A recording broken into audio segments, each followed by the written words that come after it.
Una enseñanza, ya sea la de hoy o la de ayer, tiene que resonar en las condiciones de la subjetividad de su época. Nosotros tenemos la responsabilidad de leer a Freud y a Lacan en esta época, y eso conlleva la necesidad de estar al tanto de los debates que se desarrollan en la actualidad, los impases que surgen en la práctica hoy, y también poder calibrar en qué medida las nuevas modalidades de presentación del sufrimiento psíquico empujan a una reconfiguración de la doctrina analítica. No podemos ignorar que aunque seguimos confrontándonos con los problemas de siempre, también debemos enfrentar problemas diferentes de los que desvelaron a Freud y a Lacan, como la digitalización de la vida, las nuevas modalidades de familia, la mutación de la subjetividad contemporánea, entre otros. La escuela y el instituto son lugares donde se imparte una enseñanza, y si bien el objetivo último de ambos es la transmisión del psicoanálisis, la separación del instituto y de la escuela, como dice Graciela Brodsky, es parte central de nuestra orientación. Una separación que tiene puntos de intersección, por supuesto, en relación a cómo enseñar lo que el psicoanálisis enseña. Tanto una como otro están atravesados por la misma interrogación, pero mientras que el instituto sostiene una enseñanza programática, sistemática, gradual, en la que es posible y hasta deseable explotar la tensión entre el discurso universitario y el discurso analítico, la escuela apunta a una enseñanza a riesgo propio en la que se elabora una doctrina sobre la formación analítica que tiene al pase en su centro, como lugar de verificación de lo que hacemos. Las relaciones entre la escuela y el instituto devienen fecundas si ponemos en el horizonte común y más allá de las formas diversas en las que en uno y en otra se sostenga la enseñanza, que nuestra apuesta a futuro para que el psicoanálisis siga existiendo es hacerlo deseable a las nuevas generaciones.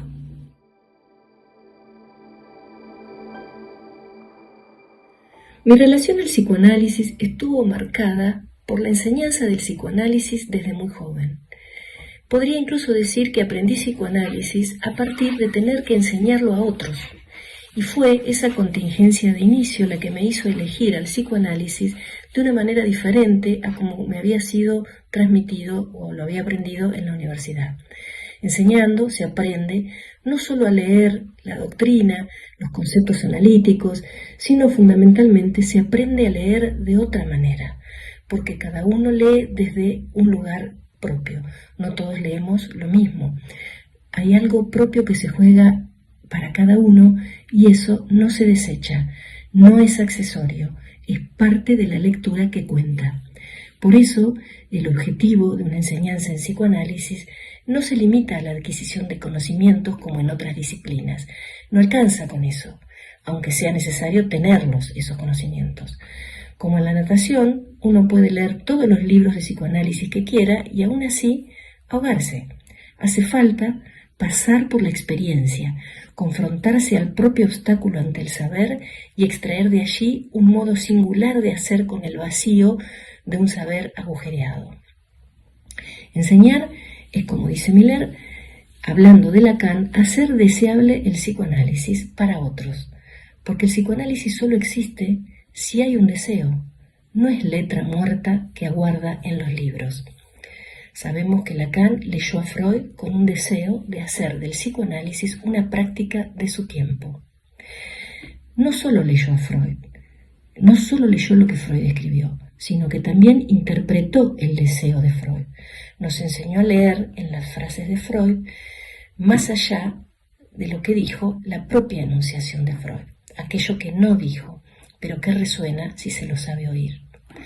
para traccionar a Freud a su tiempo, no retrocedió a la hora de cambiar las referencias, incluso ante la necesidad de inventar dispositivos que promuevan una nueva forma de elaboración del saber, como el cártel, por ejemplo.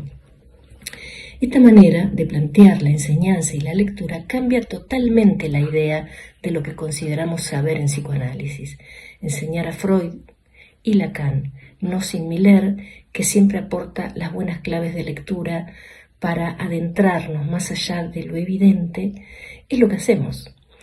Hace falta un deseo fuerte para confrontarse a un saber que no es cerrado, que no tiene la última palabra. Y en esta perspectiva, el apoyo que se obtiene del propio análisis es fundamental.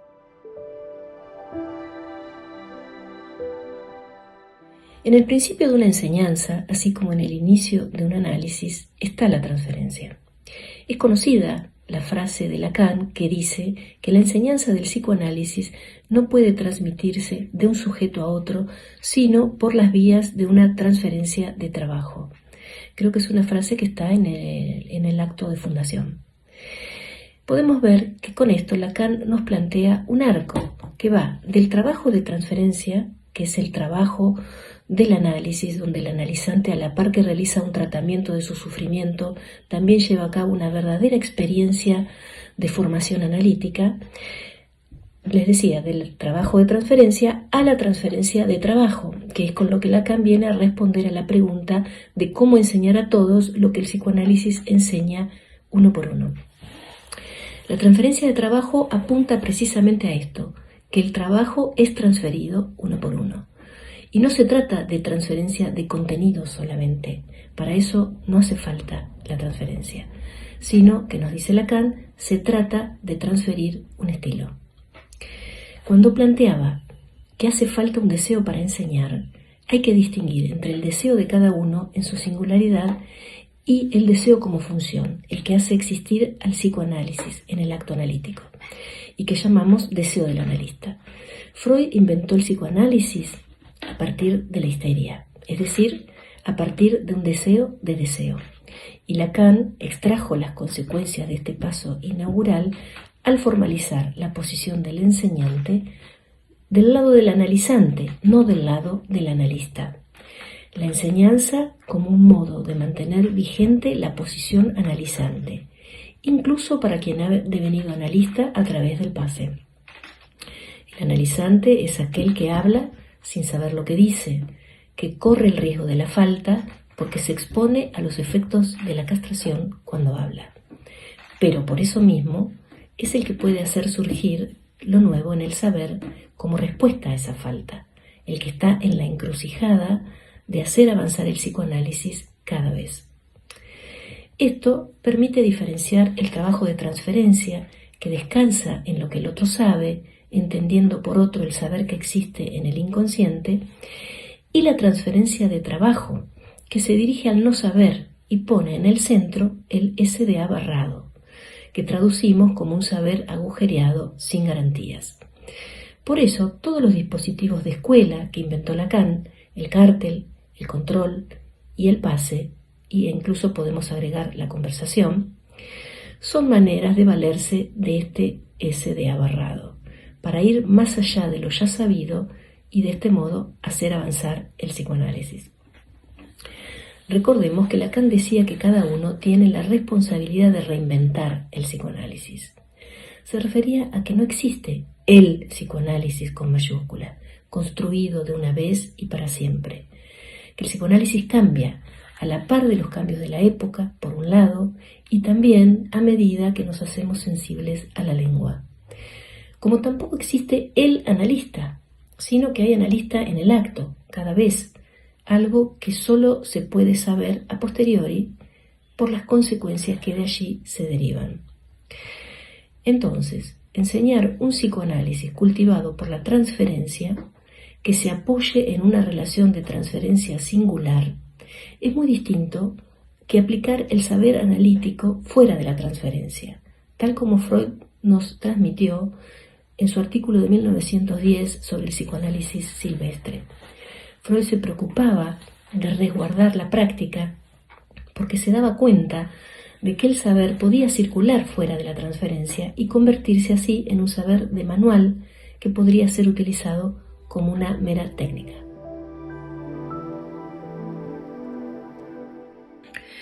Hay una absoluta relación entre la enseñanza, la experiencia analítica y la práctica.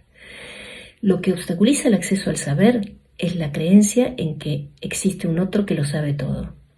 La universidad propicia esta creencia, es más, diría que se asienta sobre esta creencia y también sobre la idea de que existe un todo saber cerrado y aprehensible completamente. Sin la propia experiencia analítica es imposible salir del engaño neurótico de la existencia o la creencia en la existencia del todo saber. Empezar a hacerse cargo del saber que cuenta para cada uno es la condición para poder darle valor al saber que se inventa. Por eso, enseñar desde la perspectiva analítica, que no es la universitaria, requiere dejarse intervenir por la propia experiencia analítica y por la práctica que cada uno sostiene. Ambas descompletan la lectura de los textos, ponen de relieve la enunciación sobre los enunciados y permiten que estos cambien de sentido según la enunciación, es decir, abriendo a diversas lecturas según cada ocasión. Porque si no, nos pasamos releyendo una y otra vez los mismos textos, volviendo sobre los mismos subrayados. Porque la lectura cambia en función del lector, que no es el mismo al principio del análisis que cuando su análisis ya está avanzado y ha podido agujerear un poco al otro que se inventa. El lugar del enseñante opera a partir del sujeto barrado, único modo de mantenerse permeable al saber inconsciente y a la posibilidad de una invención. Se enseña en posición analizante, dice Lacan.